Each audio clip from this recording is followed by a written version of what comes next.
नमस्कार, फर्स्ट बिहार झारखंड में आपका स्वागत है। मैं राहुल ओझा आपके साथ। बीजेपी से इस वक्त की बड़ी खबर निकल करके सामने आ रही है, जहां बिहार विधान परिषद के 2 उम्मीदवारों के नामों का जो ऐलान है आधिकारिक रूप से वो कर दिया गया है। और इन दोनों नामों में शामिल हैं संजय मयूख और सम्राट चौधरी को मौका दिया गया है, यानी इन दोनों उम्मीदवारों को विधान परिषद भेजा जाएगा। बीजेपी ने जो भरोसा है वो इन दोनों उम्मीदवारों पर जताया है। आपको बता दें कि 25 तारीख को नॉमिनेशन की अंतिम तारीख रखी गई है। वहीं जेडीयू और आरजेडी की तरफ से भी जो ऐलान है प्रत्याशियों का वो किया जा चुका है। और जेडीयू के जो उम्मीदवार हैं वो आज नॉमिनेशन फाइल भी कर रहे हैं। साथ ही साथ आपको बता दें कि बीजेपी में भी जो दोनों प्रत्याशी हैं इनके नाम के ऐलान के बाद से ये भी अपना नॉमिनेशन फाइल करेंगे। आपको बता दें कि विधानसभा कोटे से 9 सीटें जो हैं वो खाली हुई हैं और इनको भरा जा रहा है। और बीजेपी की तरफ से जो 2 उम्मीदवार हैं इनके नाम अब सामने आ चुके हैं। आपको बता दें कि बीजेपी के राष्ट्रीय मीडिया प्रभारी संजय मयूख को एक बार फिर से राज्य पार्टी ने विधान परिषद भेजने का फैसला किया है। संजय मयूख के अलावे लालू और नीतीश के साथ राजनीति कर चुके सम्राट चौधरी विधान परिषद जाएंगे। सम्राट चौधरी बीजेपी में शामिल होने के बाद लगातार अपनी बारी का इंतजार कर रहे थे और अब पार्टी ने उनको परिषद भेजने का फैसला किया है। साथ ही आपको बता दें कि पार्टी नेतृत्व ने इन दोनों नामों पर मुहर लगा दी है। संजय मयूख कायस्थ समाज से आते हैं, जबकि सम्राट चौधरी कुशवाहा तबके से आते हैं। इसको लेकर मुख्यालय प्रभारी ने लेटर जारी किया है। नीतीश कुमार अपनी पार्टी से 3 लोगों को विधान परिषद भेज रहे हैं। उनमें पूर्व विधान पार्षद गुलाम गौस के अलावे मोतिहारी से आने वाले जेडीयू के नेता भीष्म सहनी और साथ ही साथ कुमुद वर्मा का नाम शामिल है।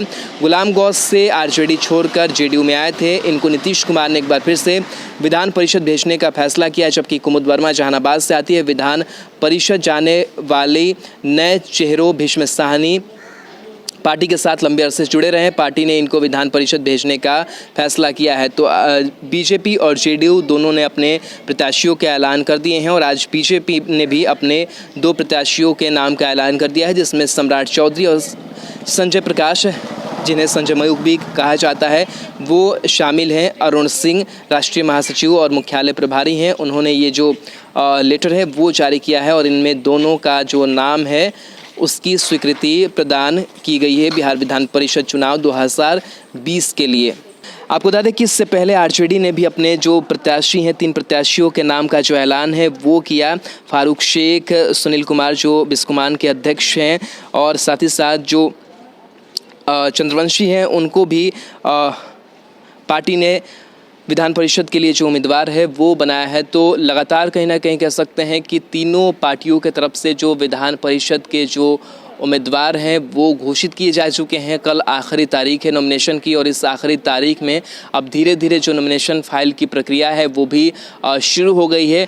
और इस विधान परिषद चुनाव की अगर बात करें तो जो परंपरा रही है, मतदान की ज़रूरत कभी नहीं पड़ी है, लेकिन अगर थोड़ी सी चीज़ें इधर उधर बदलती हैं तो हो सकता है कि मतदान जो है वो कराना पड़े। लेकिन अमूमन ऐसा देखा जाता है, ख़ास करके बिहार की बात करें तो विधान परिषद से जो कैंडिडेट्स खड़े होते हैं वो अंकगणित के हिसाब से ही खड़े होते हैं और उस हिसाब से कहीं ना कहीं जो पहले से ही एक जो सुनिश्चित चीज़ें हैं वो निकल करके सामने आती हैं और ये जो उम्मीदवार खड़े होते हैं वो सीधे विधान परिषद के लिए भेज दिए जाते हैं, यानी कि उनका जो चयन है वो कर लिया जाता है।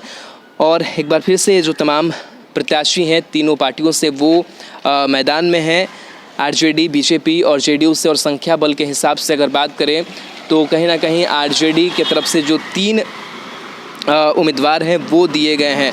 तो लगातार कह सकते हैं कि जो उम्मीदवारों के नाम की घोषणा है वो कर दी गई है और इसके साथ ही साथ कई जो पेज था वो भी फंसा हुआ कई पार्टियों में नजर आया। खास करके आरजेडी की अगर बात करें तो कई नाम जो थे वो चल रहे थे, उसके बाद से आरजेडी ने नामों में परिवर्तन किया। उसको लेकर के आरजेडी के अंदर थोड़ी सी तनाव भी बनी रही। और ठीक इसी तरीके से जेडीयू की बात करें तो जेडीयू ने भी पूरी चीज़ों को देखा समझा और अपने प्रत्याशियों के नाम के ऐलान किए। और अब बीजेपी ने 2 नामों का ऐलान कर दिया है, जिसमें संजय मयूख और सम्राट चौधरी शामिल हैं। के आधुनिक अस्पतालों में से एक NSMCH multi speciality 350 bedded hospital, अनुभवी डॉक्टर एवं ट्रेन्ड पैरामेडिकल स्टाफ, विश्व स्तरीय सुविधाओं के साथ अत्याधुनिक ऑपरेशन थिएटर, ICU, NICU, निशुल्क OPD परामर्श, 24 घंटे इमरजेंसी सर्विसेज और जटिल गर्भावस्था का इलाज। Netaji Subhash medical college and hospital, Amhara, Bihta, Patna.